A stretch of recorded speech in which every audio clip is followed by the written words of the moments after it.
All right, guys, so just to look at the box here, we have a pretty typical Heirloom edition black case shell box. These are really nice. You can throw it in a backpack. It's really sturdy. So I've never actually seen one of these fall apart before. They're really great. So let's take a look here at the Bible. Just as we open it up, you can see I've had my Heritage now for, I'm trying to adjust my camera here, for just a couple weeks now, and I have already gotten some dings and scratches on this thing, which comes with the territory. But let's get into this here. So the first thing that you will notice is that this is a unique leather. This is the Wellington leather, which is new for Crossway. And they had what was called the Heirloom leather. It was a limited edition print. Both these are bound by Royal Youngblood in the Netherlands. But both of these are cowhide leather. And I'm trying to get a little bit more detail here. So you can see it's a very soft, pliable leather. But you get these scratches and these dings all over it. I'm a youth pastor, and I was preaching with it just the other day, and I set my Bible down on a picnic table, and I came back, and there was these giant gashes on the front of the Bible, and it kind of freaked me out at first, but then I was like, what the heck, it's gonna happen. So that's the first thing to notice when you're looking into getting the new Wellington leather, is that this thing is going to age. It's going to have some immediate wear that you're going to see. And so I'll just actually open this up like this. And you can see that there's some dents, some scratches on here, and it's only going to continue with use. But I've really loved the cover. And a few reasons why I love the cover is that it actually stays open in one hand. And so this is a really good size Bible. It's actually 5.5 by 8.25 inches. And if you hold it in your hand, you can actually see that it stays open. And so there have been very few Bibles that I've owned that have been able to just stay open flat like this. Some people, they really love the floppy goatskin Bibles. I hate when a Bible flops over my hands and I can't read it. So this, to me, is perfect because it's a really soft leather, but it also keeps its form really well in the hand. It doesn't flop over. It's very thick, super sturdy leather. And so if you like something that's rugged, if you like the feeling of a strong, sturdy belt or leather wallet that you've had for years, this is probably the one to get. And you know, when I was a kid, about 15 years old, my dad came home from Italy one day and gave me this Italian leather wallet. And I remember I accidentally threw it in the wash, and it had gone through and I got all these grooves on it and stuff. But just throughout the years, as I've used this leather, it's aged, and I've really enjoyed how sturdy it is and how it's worn. And it actually has worn perfectly for my pocket. And I've never had an issue with this wallet since I was a kid. And that was almost 11 years ago, actually. And so I've really enjoyed this wallet. And so that's kind of the quality here. You know, if you're comparing it to a goatskin Bible, I have the R.L. Allen ESV 1 here. This is going to stay the same. I mean, this Bible has been owned, I believe, by a handful of pastors, and it has not changed at all.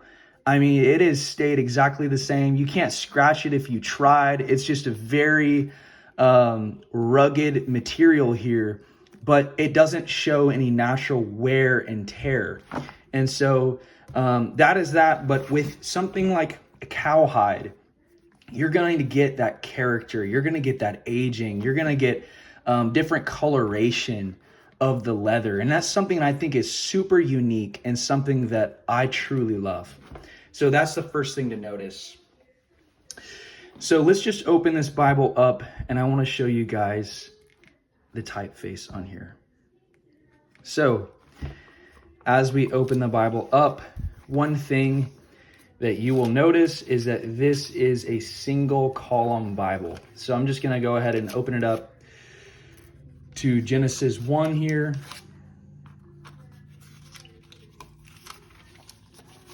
There we go. So this is a single column Bible. It does stay open. It took a little bit of training. This tab right here, it is a little bit stiff, but from my experience with my Quintel was stiffer than this, and this will actually train really well from what I have seen. And so it does stay open in Genesis, but this is where the heritage really shines. And so if you've ever seen something like a Schuyler Traveris, you love the single column feel. This is a single column that is extremely unique. Here's why the single column is amazing. You have a 9.25 font. This is Lexicon, Crossway's ESV font. Extremely readable. You have line matching. But then here, as this Bible is literally a thin line size as far as the length and width. From here, we have 8.25 by 5.5. Yet you have about an inch of margin space right here. And that to me is incredible, because you're not going to get that on the Traveris. You're not going to get that even on the Legacy, which is a 6x9. So it's a full-size Bible. This is more of a mid-size Bible. The full-size Bible, the Crossway Heirloom Legacy, has paragraph annotations in the side, and you're not getting it even as much margin space. But this right here is more margin in a larger font size and a smaller Bible. So people talk about trying to find the one Bible. What is that one Bible that meets all of your qualifications? I didn't think it existed, but just as I've used this, I can think about all the things that I was looking for in a Bible. I was looking for a readable font size, something bigger than 8. I wanted something with margin room so that I could be taking notes. I didn't want a Bible that was too big. And so I have had the Quintel. It's a really big Bible. But this right here is such a good size. But with all of those metrics, with the font size being larger, 9.25, with the leather being so unique and everything, this just has a quality about it that to me has been the coolest Bible I have ever owned. With that being said, I want to talk a little bit about the paper here. And so we talked about the cover. The cover is very thick, super durable. But just with all of Crossway's Heirloom Bibles, you're going to get this really thin 28 GSM French milled paper. And so there's pros and cons to this paper. I mean, if you compare this paper to the R.L. Allen ESV1, you're going to get Chinese printed paper on a really nice bound goatskin. And this paper is going to be thick. It's 36 GSM. So you can move this around. But the paper isn't as high quality. And after spending some time in it, you can actually start to notice when you've spent time in a Chinese block that really it's the equivalent of buying a cheap Bible from Mardell for say 20, 30 bucks and then stamping a luxurious goatskin around it. Some people love the ESV one. I love it too. I understand why people love it. But when you look at the Heirloom edition paper, it is very soft, very luxurious, and it's something that screams quality to me. The con, however, is that this paper is thin.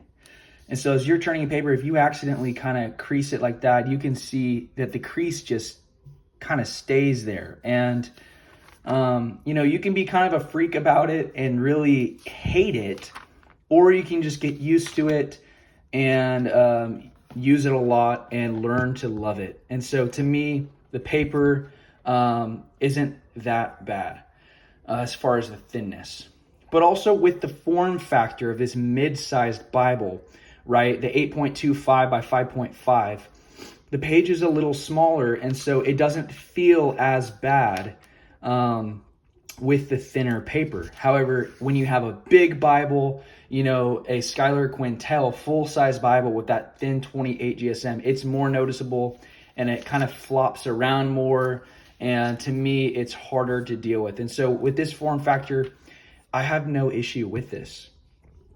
Now, as we look at the paragraph layout on this Bible, this is what's awesome to me.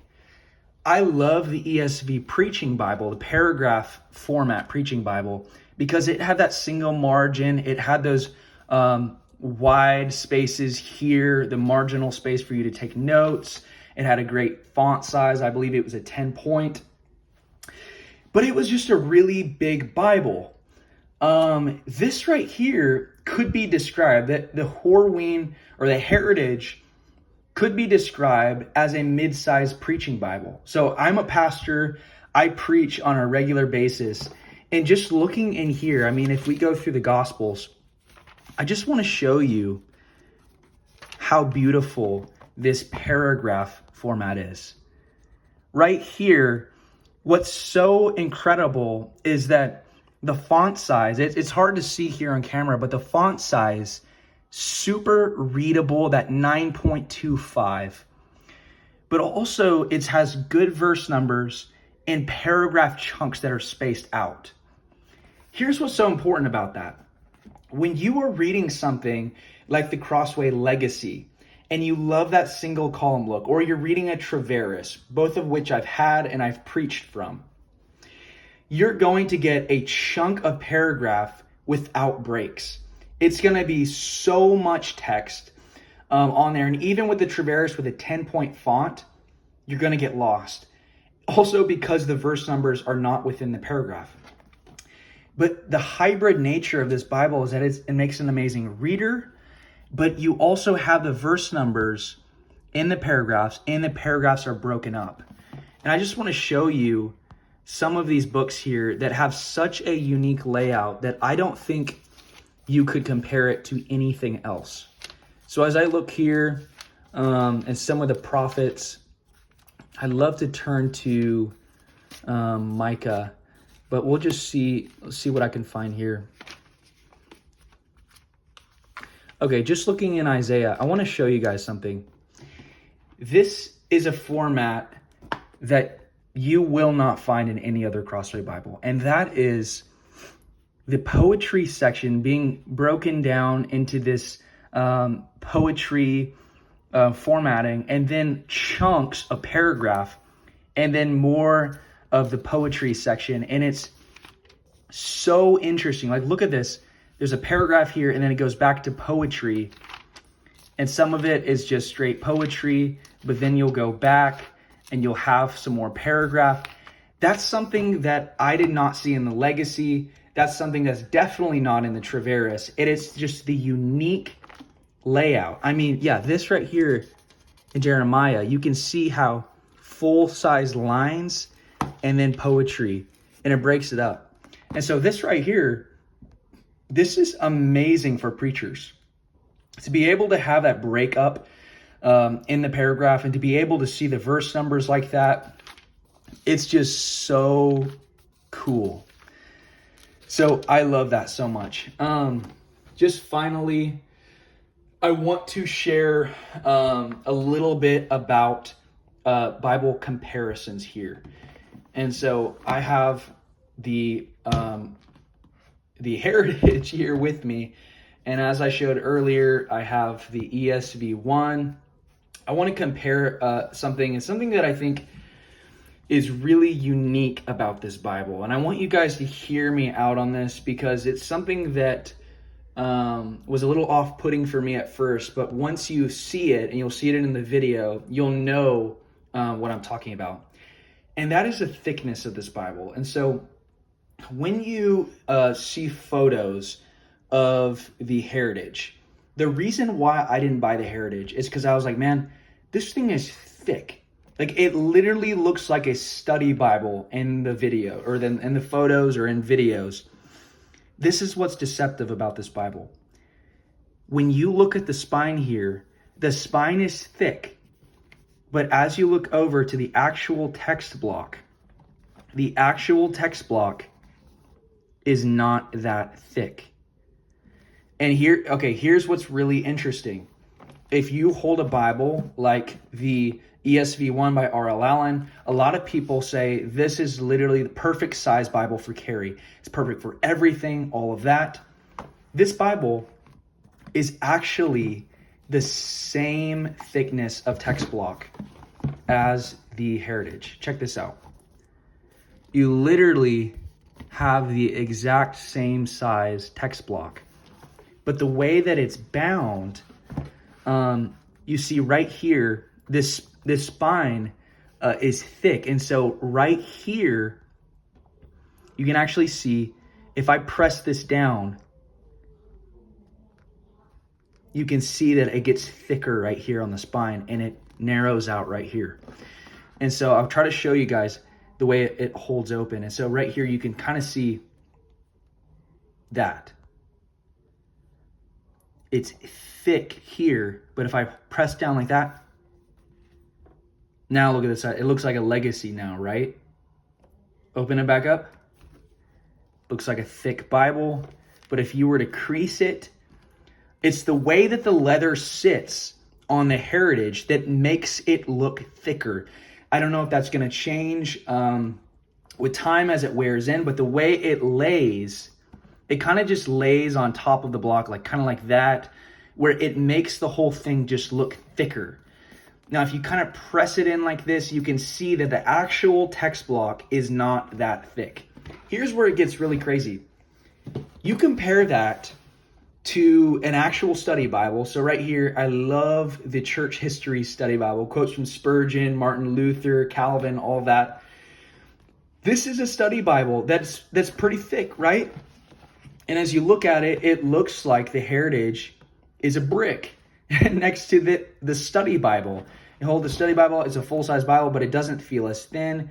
It feels just a little bit thicker than a Quintel. And you open it up, man, that's cool. Well, as you actually look at the text block, this is what's crazy.